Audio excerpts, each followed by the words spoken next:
Last year, ABC News reported what you already guessed, which is that Pelosi has round-the-clock protection at her houses. Quote, she has her own security. She has the Capitol Police. They fly all the way out here from Washington, D.C. with her.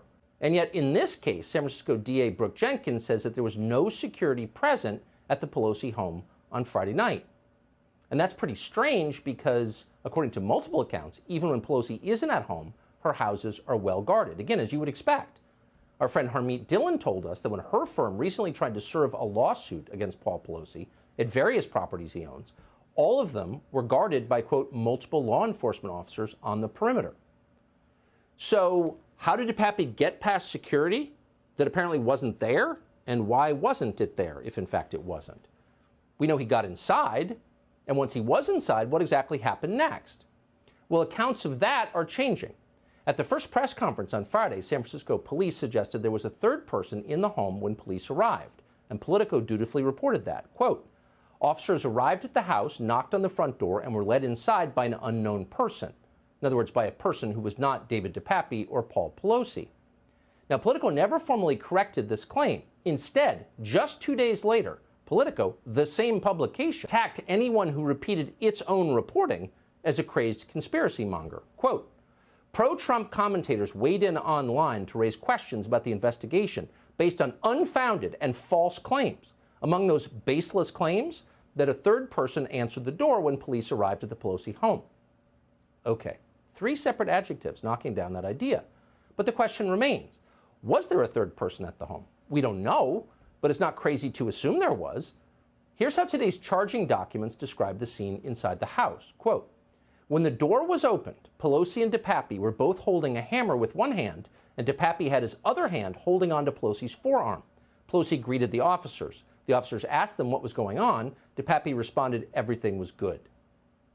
So it's an awful scene in some ways, but here's the critical clause. When the door was opened. Well, opened by whom? Common sense suggests it probably couldn't have been Pelosi or DePape who opened it. They were locked in a life-or-death drama, a struggle over a hammer. The documents filed today assert that Paul Pelosi had never seen David DePape before. Yet in Pelosi's 911 call, he knew DePape's first name and apparently referred to him as a friend. Here's the audio. This is from a dispatcher relaying Paul Pelosi's call.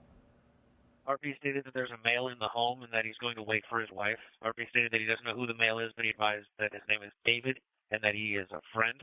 So what does that mean exactly? Well, again, we don't know and we can't know. We do know that anyone who's ever met Paul Pelosi can tell you he is an awfully nice man. He's warm and he's friendly, and he certainly didn't deserve to be hit in the head with a hammer. It's horrifying that he was. But as long as this is a news story with public policy implications, and unfortunately that's what it's become, it is fair to ask the obvious questions, as you would about any other violent crime that occurs in America, and especially this one, since so many facts, basic facts, seem to be in dispute. Local KTVU investigative reporter Evan Cernovsky, for example, initially reported that DePape was, quote, found in underwear when police arrived.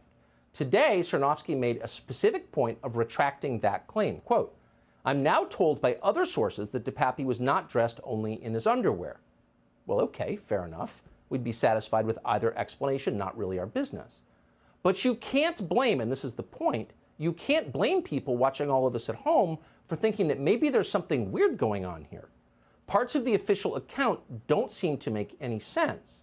So the solution, obviously, is to release the police body cam footage from last Friday. That's often done immediately in cases like this, cases that attract heavy public scrutiny. Transparency restores the public's faith in the system. It is the only thing that does. In fact, that's the whole point of body cams, to reassure people that they can really know what happened. Transparency is the antidote to, quote, misinformation. On the other hand, if you want people to fall headfirst into crazed conspiracy theories, then you would keep lying and hiding things. And yet, for some reason, the San Francisco Police Department is refusing to release Friday's body cam video. We learned that today when we filed a records request. No chance, they said. So until we see that tape, there is a lot that we cannot know.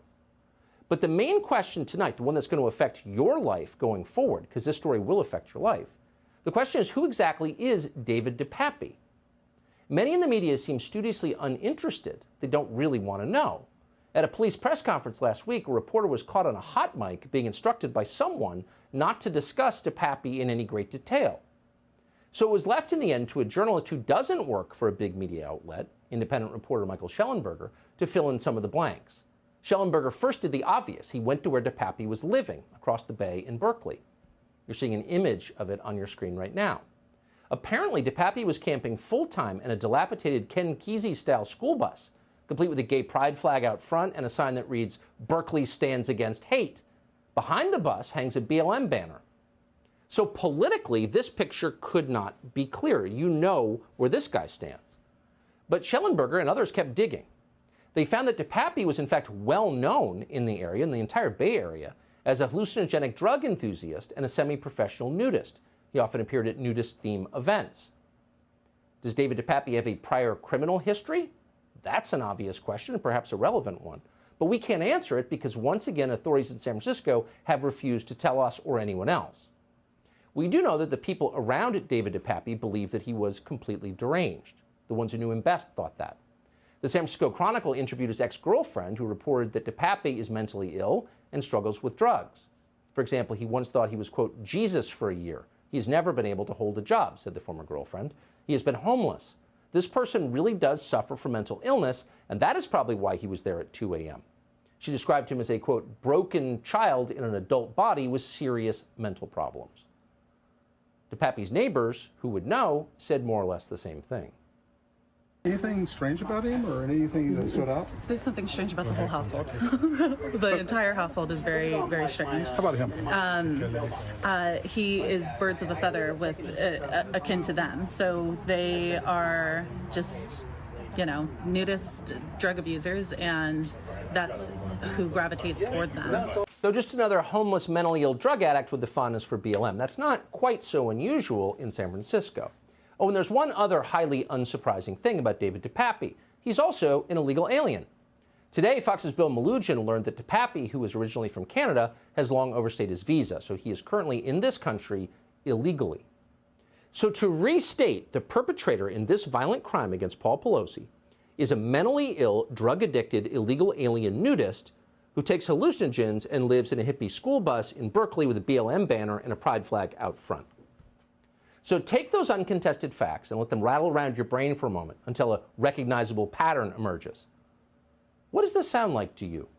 If you guessed, this is obviously a textbook case of homegrown right-wing extremism, well, then obviously you've been watching a lot of cable news today. Well, according to some reports, the homeless, mentally ill, drug-addicted, illegal alien David DePape somehow maintained websites with right-wing content on them. One of these sites was apparently called friendlyfriends.com, and the strange thing about that website is that the web address for it was registered back in September, but there's content on the site that is backdated to August. And Internet Archiving Services didn't register any content from that blog, apparently David DePape's blog, until October 28th. That was the day of DePape's attack on Paul Pelosi. On October 28th, friendlyfriends.com suddenly included a bunch of incoherent posts about UFOs and Peter Navarro. I'm not making that up. Those are the facts.